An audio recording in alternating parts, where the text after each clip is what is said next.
नमस्कार। आज मैं फिर आपके सामने अपराध की एक घटना के साथ उपस्थित हुआ हूं, जो मेरी तैनाती डीआईजी रेंज बरेली के समय में हुई थी। आज का जनपद है शाहजहांपुर। बात 11 जनवरी 2020 की है। गांव महमूदापुर, थाना बंडा, जिला शाहजहांपुर से श्री राम भजन सन ऑफ प्यारेलाल शाम को 7 बजे थाने पर उपस्थित हुए और उन्होंने बताया कि उनका पुत्र दिनेश, उम्र करीबन 28 वर्ष, जो शादीशुदा है और पत्नी और बच्चों के साथ मेरे ही पैतृक आवास के दूसरे हिस्से में रहता है, कल 10 जनवरी 2020 को उसकी पत्नी गीता मेरे बेटे दिनेश यानी अपने पति से काफ़ी लड़ाई झगड़ा करने के बाद अपने मायके चली गई। रात 10 बजे दिनेश अपने पोर्शन में या मकान के अपने हिस्से में खाना खा के सो गया। आज दिन में करीबन 2 बजे दिनेश की माँ दिनेश के घर में बंधी हुई अपनी भैंस का गोबर उठाने गई। उसने आवाज़ दी और फिर जाकर देखा कि उसका बेटा दिनेश चारपाई पर औंधे मुंह पड़ा है। उसके सिर पर चोट लगी हुई है और खून से उसके कपड़े और रजाई गद्दे लथपथ हैं। शोरगुल पर आसपास के लोग भी आ गए। उन्होंने नज़दीक जाके देखा तो दिनेश की मृत्यु हो चुकी थी। मेरे बेटे की किसी ने हत्या कर दी है और मुझे पूरा शक है कि हत्या में उसकी पत्नी का हाथ है, क्योंकि कल ही वो काफ़ी लड़ाई झगड़े के बाद यहाँ से घर छोड़कर अपने मायके चली गई थी। इस सूचना पर थानाध्यक्ष बंडा राजेंद्र बहादुर ने तत्काल तहरीर ले ली राम भजन से, यानी मृतक के पिता से, और मुकदमा अपराध संख्या 19/2020 धारा 302 बहिश्तबा यानी जिनके खिलाफ लिखाई गई शक के आधार पर वो गीता और उनके अन्य साथी अंकित कराया। कंट्रोल रूम में तुरंत सूचना दी गई। जो ड्रिल है, सीओ, एसपी रूरल, सबको सूचना दी गई। एसओपी है कि डॉग स्क्वाड, फॉरेंसिक्स लेबोरेटरी की टीम, क्राइम ब्रांच, सर्विलांस, इन सबको कंट्रोल रूम अपने आप हीनियस क्राइम की सूचना दे देता है, चाहे वो बॉडी ऑफेंस हो, चाहे वो प्रॉपर्टी ऑफेंस हो। और सूचना मिलते ही वो उसकी ग्रेविटी को समझ जाते हैं और अपने सूचना मिलते ही वो गंतव्य को रवाना हो जाते हैं। राजेंद्र बहादुर एसओ बंडा अपनी टीम के साथ सबसे पहले पहुंचे। 11 जनवरी की रात थी। आप अंदाज लगा सकते हैं कि भीषण कोहरा, भीषण ठंड। पहुंचते पहुंचते 11-12 बज गए। फिर भी काफ़ी गांव वाले वहां आसपास चहलकदमी करते हुए मिले। येलो टेप लगाया गया। हेडक्वार्टर से डॉग स्क्वाड और फॉरेंसिक टीम और देर से पहुंची, क्योंकि उनको शाहजहांपुर से आना था। बंडा डिस्ट्रिक्ट हेडक्वार्टर से काफ़ी दूर का थाना है। वहां पहुंचकर थानाध्यक्ष और उनके साथियों ने टॉर्च और हाई बीम लाइट के सहारे देखा तो मृतक के शरीर में सिर्फ 3 चोटें, और वो भी चोटें गहरी निशान की चोटें, वो दिखाई दी। ऐसा लग रहा था किसी हार्ड और ब्लंट ऑब्जेक्ट से, जैसे लोहे की सॉलिड रॉड या लाठी से प्रहार करके ये चोट पहुंचाई गई है। शरीर के किसी अन्य हिस्से में कोई और चोट नहीं थी। खून का रिसना एकदम बंद हो गया था। सीरम और डार्क रेड हिस्से दोनों सूख गए थे। थानाध्यक्ष ने अपने साथ में थाने से आए हुए एक पुराने हेड कांस्टेबल, हर थाने पर कोई न कोई ऐसा head constable, sub inspector, constable भी ऐसा होता है जिसे इस तरह का आइडिया होता है, चूंकि वो बहुत ढेर सारे घटनास्थल को विजिट कर चुके होते हैं। उनका विवेचना से कोई मतलब नहीं होता, लेकिन फिर भी वो एक्सपीरियंस के साथ बहुत तजुर्बेकार हो जाते हैं और वो देख कर बता देते हैं। इसीलिए थानाध्यक्ष ने उनसे कहा कि ज़रा देख कर बताइए। हेड कांस्टेबल ने टॉर्च से अच्छे से देखा और बताया कि ये लगभग एक दिन से थोड़े ज़्यादा की लाश है। क्योंकि ब्लड पूरा सूख गया है और गाढ़ा भूरा हो गया है। इतने कड़ाके की सर्दी में भी रिगर मोर्टिस यानी शरीर उसकी अकड़ गई है, और रिगर मोर्टिस आए हुए भी काफ़ी टाइम हो गया है। हाथ को हिला डुला के, पैर को, क्योंकि शव को पंचायतनामा के समय बांधते समय, पंचायत नामा के लिए बांधते समय शव के अलग अलग हिस्से अगर फैले हुए होते हैं तो फिर उन्हें एक साथ करना मुश्किल होता है। उनको पास करके आपस में रस्सी से बांधना, पैरों को और हाथों को, दोनों हाथों को बांध के सामान्य रूप से पेट के ऊपर रख दिया जाता है। लेकिन 2 लोगों की ज़रूरत पड़ती है जब बॉडी अकड़ जाती है, रिगर मोर्टिस हो जाती है, तो वो इतना कड़ा हो जाता है मसल्स उसकी कि 2 लोगों की मदद से उन्हें नज़दीक करके उन्हें बांधा जाता है ताकि शव पूरी तरह से एक साइज़ में, एक शेप में बंध जाए। हेड कांस्टेबल के ऑब्जर्वेशन से ये अंदाज़ा लग गया कि जैसा कि मृतक के पिता ने बताया था कि 10 बजे वो खाना खा के सो गया था, तो 10 बजे सोने के 2-3 घंटे बाद की ही ये वारदात है। भोर होने से पहले डॉग स्क्वाड भी आ गया, लेकिन उससे भी कोई लाभप्रद जानकारी नहीं मिल सकी, सिवाय इसके इस इंडिकेशन के कि डॉग घर में ही इधर उधर टहलता रहा, बाहर निकला ही नहीं। तो उससे यानी जो कुछ हुआ वो घर में हुआ, बाहर से कोई बहुत मतलब नहीं था। मौके से आईओ ने ब्लड के सैंपल, ब्लड सोक्ड रजाई के सैंपल, ब्लड का जो उसकी स्टेन्स चारपाई में पड़े हुए थे, वो चारपाई को उतनी दूर से काट के उसका सैंपल, और ज़मीन पर पड़े हुए ब्लड जिसको खून आलूदा मिट्टी कहते हैं, उनका सैंपल लेकर छोटी छोटी डिब्बियों में भर के उसे सील मोहर कर दिया। सुबह तक क्राइम ब्रांच की और सर्विलांस की टीमें भी आ गई। घर वालों के नंबर, मौके की cell ID, tower ID, dump data, ये सब इकट्ठा कर लिया। इसी बीच मृतक दिनेश की पत्नी गीता भी मैं बच्चों के आ गई। वहाँ कोहराम मच गया, रोना धोना मचने लगा। जल्दी से पंचायतनामा के लिए शव को तैयार किया गया। पंचायतनामा उसका लिखा गया, पंचों के 5 लोगों के सिग्नेचर भी कराए गए, और बॉडी के साथ पुलिस वाले वहाँ से बॉडी को लेके हेडक्वार्टर की तरफ चले, जहाँ उसे चीड़घर यानी पोस्टमार्टम हाउस में ले जाना था। वहाँ पर थोड़ा एक सब इंस्पेक्टर और कुछ सिपाहियों को छोड़ दिया गया कि घटना के बाद की कोई आफ्टर इफेक्ट या कोई बात न समझ में आए, न होने पाए, और बाकी सारी फोर्स भी वहाँ से विड्रॉ कर गई, क्योंकि सभी को अंत्येष्टि का इंतज़ार था। अंत्येष्टि से पहले किसी से पूछताछ करना, और जैसा बइश्तवा लिखाया था उसकी पत्नी से, पत्नी के रोने धोने को देख के, बच्चों के विलाप को देख के, उस समय उनसे पूछताछ करना कतई मानवीय नहीं होता। 11 जनवरी को सूचना दी उसके पिता राम भजन ने। 10 की रात का अंदाज से ये की हत्या थी, और 12 जनवरी को शव का पोस्टमार्टम होना था, सवेरे सवेरे भेज दिया गया।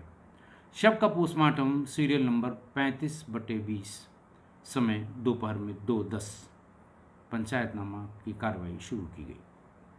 मैं आपको इसलिए बता रहा हूँ 35/20, यानी तारीख थी 13। 1 जनवरी से जो शव आए होंगे वो क्रम संख्या 1 पर लिखे गए होंगे। ये 2020 का मतलब 2020 के वर्ष में कितने पोस्टमार्टम डॉक्टरों ने चीड़घर में किए हैं, यानी अब तक कुल 35 पोस्टमार्टम हो चुके थे। और समय 2 बजे का इसलिए बताया गया कि पोस्टमार्टम की कार्रवाई ही 2 बजे के आसपास शुरू की जाती है। जिन डॉक्टर्स की ड्यूटी पोस्टमार्टम के लिए लगाई जाती है, पहले वो दिन में अपनी ओपीडी करते हैं।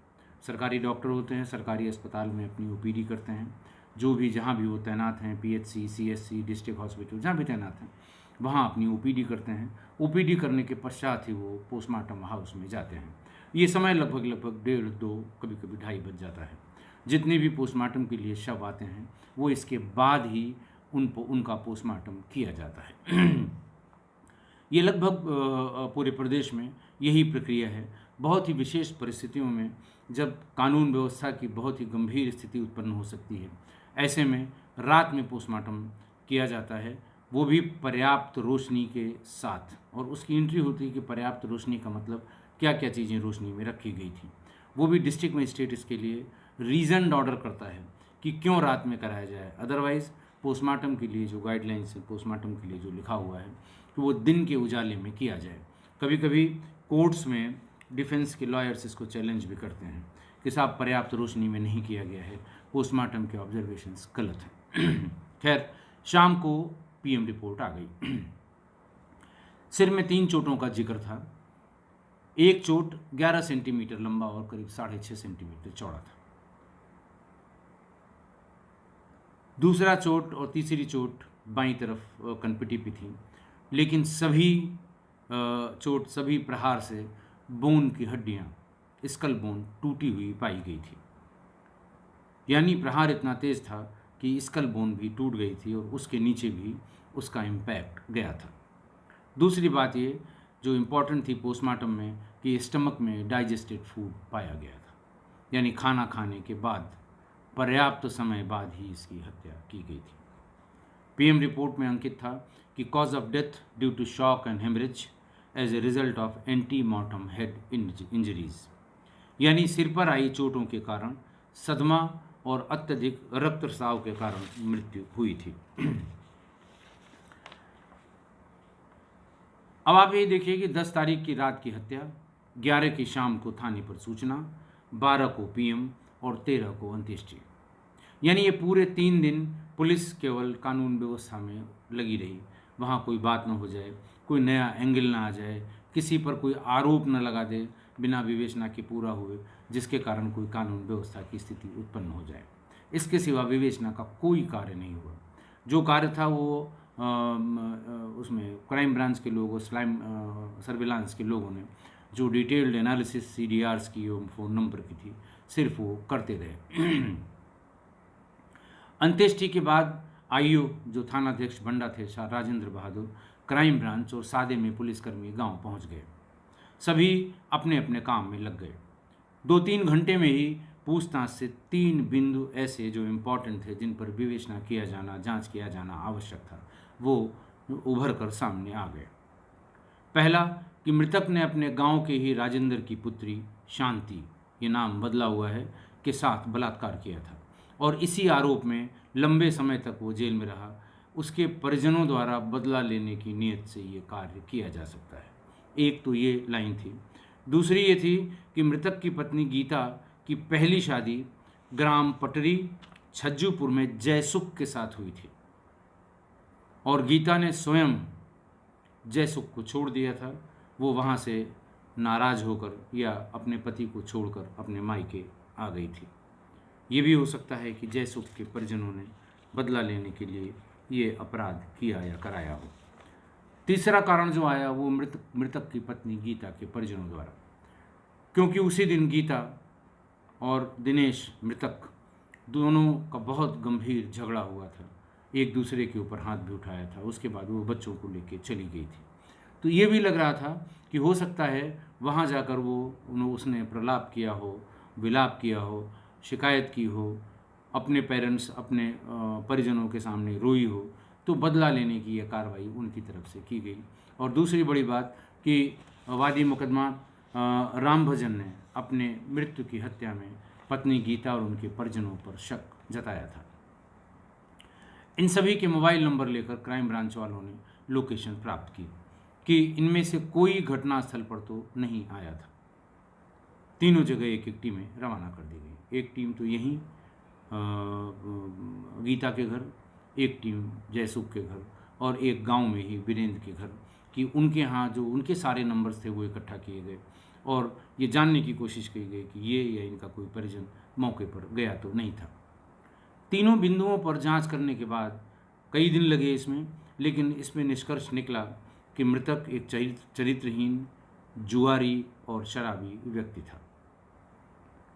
इसके कारण उसकी पत्नी और परिजनों से संबंध बहुत अच्छे नहीं थे। तीनों जगह से टीमें 3-4 दिन की कवायद के बाद वापस आ गईं। इनमें से कहीं से कोई लीड नहीं मिल सकी। सर्विलांस की टीम भी किसी नतीजे पर नहीं पहुंच सकी। फॉरेंसिक टीम से पूछा गया कि कोई ऐसा फुटप्रिंट, कोई ऐसा फिंगरप्रिंट, कोई ऐसी फिजिकल ऑब्जेक्ट वहाँ पर मिला हो जिससे हमें कुछ लीड मिल सके। फॉरेंसिक्स वालों ने कहा कि साहब इतने लोगों ने सीन ऑफ क्राइम को विज़िट कर लिया था कि कोई चीज़ हमारे हाथ नहीं लगी है जिससे कोई लीड मिल सके। काफ़ी समय हो रहा था और धीरे धीरे 11 जनवरी से 20 दिन का समय निकल गया था, कोई चीज़ 15 दिन का समय निकल गया था, कोई चीज़ हाथ नहीं आ रही थी। इस बीच में डॉग स्क्वाड वालों से पूछा गया, जानकारी की गई कि डॉग के मूवमेंट पर उनका क्या इंटरप्रिटेशन है, हैंडलर का क्या इंटरप्रिटेशन है। वो एक एक दिन में 2-2, 3-3 मौक़ों पर जाते हैं और जब बाद में केस ओपन होता है, खुलता है या अनावरण होता है तो उसकी डिटेल भी ले आते हैं कि हमारे डॉग का इसमें कितना कंट्रीब्यूशन है। उन्होंने बताया कि साहब डॉग का जो उस दिन का बिहेवियर था वो यही इंडिकेट करता है कि जो कुछ भी है या जो कोई भी है वो घर का ही है और घर में ही है। एसपीआरए ने कहा कि ये बताइए कि अब इसको कैसे, अगर घर का है या घर ही में है तो उस दिन उस तक वो पहुंच क्यों नहीं पाया। उसने कहा साहब उस दिन इतनी ज़्यादा भीड़ थी वहाँ पर कि डॉग्स की भी अपनी एक सीमा होती है, वो स्मेल को ट्रैक करने की उनकी एक सीमा होती है और वहाँ वो बहुत ज़्यादा कुछ कर नहीं पाया। दूसरा, सुबह सुबह ओस की बहुत ढेर सारी बूंदें थी बाहर, भीतर तो जहाँ वो सोया हुआ था वहाँ का स्मेल तो प्रोटेक्टेड था, लेकिन बाहर की स्मेल बहुत ज़्यादा उसको ट्रैक नहीं कर पाता है डॉग। फिर एसपीआरए ने पूछा कि क्या हो सकता है। उनका सब एक चीज़ हो सकती है कि अगर अभी भी सीन ऑफ क्राइम अनडिस्टर्ब्ड हो, यानी हमें कुछ वहाँ 25% 50% स्मेल मिल जाए तो हम घर वालों की परेड कराना चाहेंगे। परेड का आशय ये था कि अगर घर ही का है तो घर के जितने भी मेल फीमेल मेंबर हैं उनको उस घटनास्थल के पास कहीं पर खड़ा किया जाएगा और डॉग को फिर से घटनास्थल पर ले जाके उसकी स्मेल कराई जाएगी। पहली परेड इन लोगों ने 8वें या घटना के 10वें दिन या 12वें दिन की थी। परेड का रिजल्ट भी आया।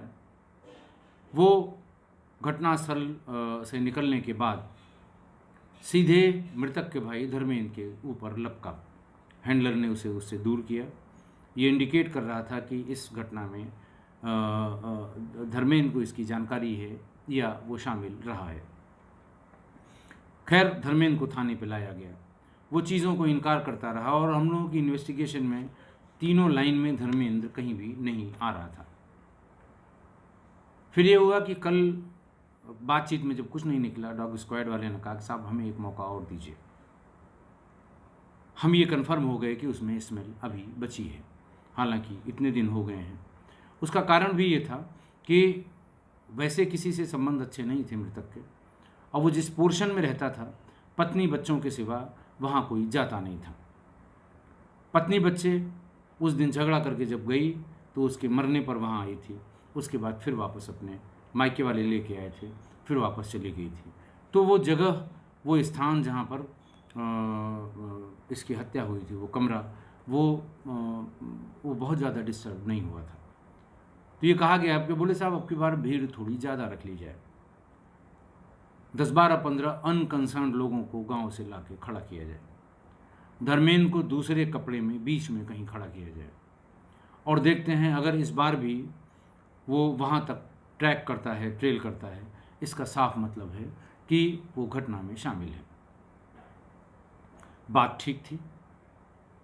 अगले दिन फिर और 10-12 लोगों को इकट्ठा करके, परिवार के सारे लोगों को, चाहे वो मेल हों चाहे फीमेल हों, मतलब चाहे वो पुरुष हों चाहे महिलाएं हों, उनको भी सब खड़ा किया गया और बीच में धर्मेंद्र को एकदम बीच में लाकर खड़ा कर दिया गया। डॉग को इस बार अच्छी तरह से सूंघाया गया। उसने स्मेल ली और वहाँ से निकलते ही वो बीच में धर्मेंद्र को ढूंढ कर उस पर झपट पड़ा। धर्मेंद्र इसके पहले संभलता उसके कपड़ों को खींच के उसे नीचे गिरा दिया। डॉग हैंडलर ने बताया कि साहब मुझे अब कोई शक नहीं है, बाकी की पूछताछ आप लोग करें, इन्वेस्टिगेशन आप लोग करें, लेकिन इस आदमी का कहीं ना कहीं इस वारदात में कहीं ना कहीं कोई ना कोई हाथ है। फिर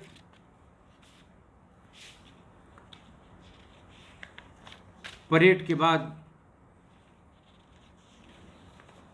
तुरंत उसे थाने पर ले जाया गया और फिर पूछताछ की गई। 20 दिन से ज़्यादा हो चुके थे। पुलिस परेशान थी, सारे हथकंडे पुलिस के जो हैं वो आजमाए जा चुके थे और अब कोई शक नहीं था कि इस आदमी का कोई न कोई इन्वॉल्वमेंट है। तो इसलिए अब की बार अध्याय वाली पूछताछ शुरू हुई। अध्याय दर अध्याय पूछताछ शुरू हुई और वो रजिस्टर करता रहा। अंतिम अध्याय में पहुंचकर वो टूट गया और उसने फिर पूरी वारदात बताई। धर्मेंद्र ने बताया कि मृतक दिनेश मेरा भाई है। धर्मेंद्र को महेंद्र के नाम से भी जानते हैं। धर्मेंद्र उर्फ महेंद्र ने बताया कि मृतक उसका भाई है, पर उसकी हरकतें अच्छी नहीं थीं। एक दिन मेरी नाबालिग पुत्री खेलते खेलते उसकी तरफ चली गई।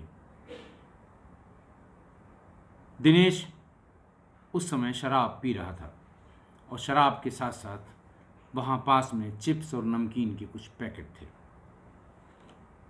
बच्ची उसी चिप्स को देख के उसके पास तक पहुँच गई और अपने चाचा से, सगे चाचा से, चिप्स को लेने की जिद करने लगी। दिनेश ने उस चिप्स को, वो समझ गया दिनेश नशे में हो गया था कि इसे चिप्स चाहिए, और फिर उस चिप्स के देने के बहाने दिनेश ने अपनी भतीजी यानी मेरी नाबालिग पुत्री के साथ गलत काम किया। बुरी हालत में वो बच्ची अपनी माँ के पास आई और उसने पूरी बात बताई। माँ ने उसका सामान्य घरेलू उपचार घर ही में शुरू किया और उससे बार बार कहती रही कि किसी को बताना मत, अगर तुम किसी को बताओगी तो तुम्हारी शादी नहीं होगी। लड़कियां अपनी शादी के प्रति खासकर गांव में बहुत ज़्यादा सेंसिटिव होती हैं कि ऐसी कोई बात उनके ऊपर ना आ जाए कि शादी में उनके दिक्कत हो। जब उसको उनकी माँ ने बता दिया कि अगर ये बात कहीं बाहर गई तो तुम्हारी शादी नहीं होगी, वो भी चुप हो गई। घटना के करीब 10 दिन बाद धर्मेंद्र ने बताया कि 10 दिन बाद जब मैं खाना खा रहा था रात का, तो मेरी पत्नी ने मुझसे कहा कि आपसे ज़रूरी बात कहनी है। और फिर उसने पूरी बात बताई कि आपके भाई दिनेश ने जो हरकत की है वो बहुत गलत हरकत की है और हमें डर है कि ये बात कहीं बाहर न निकल जाए। धर्मेंद्र ने आगे बताया कि मुझे इस बात का मतलब हमें इस बात पर विश्वास नहीं हुआ कि कोई कैसे ऐसा कर सकता है अपनी नाबालिग सगी भतीजी के साथ। मैंने फौरन बेटी को बुलवाया, बेटी से पूछा, बेटा क्या क्या हुआ था, कैसे हुआ था। बेटी रोने लगी, सिसकने लगी, लेकिन उसने पूरी बात बताई कि ऐसा ऐसा हुआ था। धर्मेंद्र ने कहा कि मेरा खून खौलने लगा, पर मुझे बार बार यही लग रहा था कि मेरे किसी एक्शन के कारण अगर ये बात खुल गई तो सारी ज़िंदगी में अपनी बेटी की शादी नहीं कर पाऊंगा और उसे मेरे घर, मेरे पास ही रहना होगा। और उसी समय उसने अपनी बेटी के सर पे हाथ रख के कसम खाई कि मैं अपने भाई को उसके अपराध की सज़ा ज़रूर दूंगा। मेरी पत्नी उस समय मौजूद थी। मैंने अपने बच्ची के सर पे हाथ रख के ये कसम खाई और उस दिन से ही मैं इस मौके की तलाश में रहता था कि कब मैं अपनी कसम पूरी कर पाऊँ। जिस दिन दिनेश अपनी पत्नी से लड़ाई झगड़ा कर रहा था, ज़ोर ज़ोर से शोरगुल हो रहा था, मैं भी उसकी तरफ, उसके पोर्शन की तरफ गया, उनकी बातें सुन रहा था, एक दूसरे पर आरोप प्रत्यारोप, और दिनेश खासकर उसके शराब पीने और जुआ खेलने और चरित्र के बारे में बहुत ही असभ्य, अभद्र और ख़राब टिप्पणियां कर रही थी। थोड़ी देर बाद मैंने देखा कि दिनेश की पत्नी गीता अपने बच्चों के साथ पूरा सामान बांधकर वहाँ से चली गई। मैं इसी मौके के इंतज़ार में था कि घर में न बच्चे होंगे न पत्नी होंगी, मुझे जो करना है मैं ज़रूर करूँगा। मैंने कसम खाई है अपनी बच्ची की। 10 बजे के आसपास दिनेश शराब पीने के बाद खाना खा के सो गया। 12 बजने का इंतज़ार किया। उसने धर्मेंद्र महेंद्र ने 12 बजने का इंतज़ार किया। कड़ाके की ठंड थी। कम्बल ओढ़ लिया। कम्बल के नीचे अपने घर में जो बड़ा वाला हथौड़ा होता है ज़मीन में लकड़ी की खूंटें इत्यादि गाड़ने के लिए लोहे का बहुत भारी हथौड़ा इस्तेमाल किया जाता है, पत्थर को तोड़ने के लिए, दीवार को तोड़ने के लिए। उस हथौड़े को लिया, उसको कंधे पर रखा, ऊपर से कम्बल ओढ़ा और धीरे धीरे मैं दिनेश की तरफ गया। अंधेरे में मैंने देखा दिनेश सो रहा है, सिर तक उसने रजाई ओढ़ रखी है। उस अंधेरे में मैं थोड़ा सा कंफ्यूज हुआ कि सिर किधर है, क्योंकि मुझे पता था कि बहुत शराब पीने के बाद ये पड़ जाता है चारपाई पर। ये उसको शायद ध्यान नहीं रहता कि चारपाई का सिरहाना किधर है, पैताना किधर है। मैं करीब 1 घंटे तक वहाँ इधर उधर करके देखता रहा, लेकिन मैं गेस नहीं कर पाया कि सिर का हिस्सा कौन है। और सबसे बड़ी बात, मैं कोई रिस्क नहीं लेना चाहता था। मैं जानता था कि अगर गलती से पैर पे वार हो गया, बात भी खुलेगी और नुकसान भी होगा। 1 घंटे तक मैं ही आस पास, कभी नज़दीक से, कभी दूर से, कभी अंदाज़ लगाने के लिए गरज से बड़ी कोशिश की, नहीं पता लग पाया। तो 1 घंटे तक वेट करने के बाद उसने करवट बदली। करवट बदलते ही मुझे अंदाज हो गया कि सिर का भाग कौन सा है। मैंने पूरा दम लगाकर उसके सर पर हथौड़ा दे मारा और वो एक ही बार में ठंडा हो गया। गुस्से में 2 और हथौड़े उसके बाद मारे। पहला हथौड़ा जब मारा तो इतना तेज से मारा कि एक आवाज़ सी, हल्की सी आवाज़ हुई, जैसे किसी चीज़ के फूटने की आवाज़ होती है, बहुत धीमी सी। लेकिन उसके साथ ही खून का फव्वारा मेरी तरफ भी आ गया, जिससे मेरी कमीज में खून के बहुत दाग धब्बे लग गए।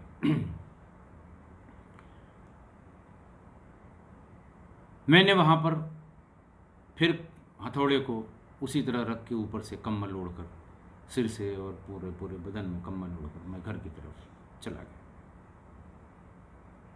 इंट्रोगेट करने वाले लोग स्पेल बाउंड हो गए उसकी ये बात सुनते रहे। फिर उसकी पत्नी को बुलाया गया, अलग से पूछा गया। फिर बच्ची से महिला कांस्टेबल्स ने पूछताछ की, सिर्फ इसलिए कि जो वो बता रहा है वो सीक्वेंस के हिसाब से सही है कि नहीं है।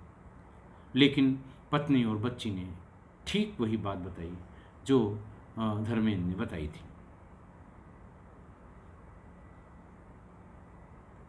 11 जनवरी की ये घटना 8 फरवरी को धर्मेंद्र उर्फ महेंद्र को गिरफ्तार कर लिया गया। उसके कब्जे से आला कत्ल हथौड़ा बरामद हुआ और उसकी खून से लथपथ क्या, खून की छींटों वाली वो शर्ट भी बरामद हो गई। उसे जेल भेज दिया गया। 15 मार्च 2020 को चार्जशीट नंबर 161/20 सभी साक्ष्यों, सभी कागज पत्तर के साथ न्यायालय भेज दिया गया। धर्मेंद्र अभी भी जेल में है और ट्रायल शुरू हो गया है। आज की इस घटना में किसी को कोई शक नहीं होना चाहिए कि गलती किसकी थी। गलती हर हाल में मृतक दिनेश की थी। पर जिस तरह से धर्मेंद्र ने उससे बदला लिया वो बहुत विभत्स था। वह अपराध की श्रेणी में आता है और एक अपराध को खत्म करने में वो स्वयं भी अपराधी बन गया। न्याय जो कानून है वो निर्धारित दंड उसको अवश्य देगा। पर सबसे बुरा हुआ उस बच्ची के साथ। वो जघन्य अपराध था। लेकिन फिर वही घूम टहल के हम समाज पर आ जाते हैं। समाज का इतना डर, इतना खौफ कि अगर ये बात बाहर गई कि मेरी बच्ची के साथ उसके चाचा ने ही बलात्कार किया है तो उसकी शादी कभी नहीं होगी। समाज के इसी डर की वजह से इतने बड़े अपराध की सूचना पुलिस तक नहीं पहुंच पाई। दूसरा ये भी राजेंद्र उर्फ महेंद्र ने बताया कि हम लोग जानते थे कि इसने जो कुछ मेरी बच्ची के साथ किया है वही इसने राजेंद्र की बेटी के साथ किया था। राजेंद्र और उनके परिवार ने थाने पर सूचना दी थी, मुकदमा लिखा गया था, गिरफ्तार हुआ था, जेल गया था, लेकिन फिर जमानत पर बाहर आ गया। जमानत पर बाहर आते ही फिर उसने मेरी बच्ची के साथ ऐसा काम किया। तो ये बात हम लोगों के दिमाग में घर कर गई थी कि अगर हम बताएंगे तो हमारा नुकसान होगा, मेरी बेटी की शादी नहीं होगी, इसका कुछ नहीं बिगड़ेगा। फिर ये जेल जाएगा, वकील करेगा, जमानत कराएगा, वापस आ जाएगा, फिर किसी के साथ ऐसा ही करेगा। तो घूम टहल के बाद फिर वही समाज पर अटक गई कि समाज का डर और न्याय व्यवस्था के प्रति अविश्वास के कारण ये घटना हुई। आशा है आप भी मेरी इस बात से सहमत होंगे।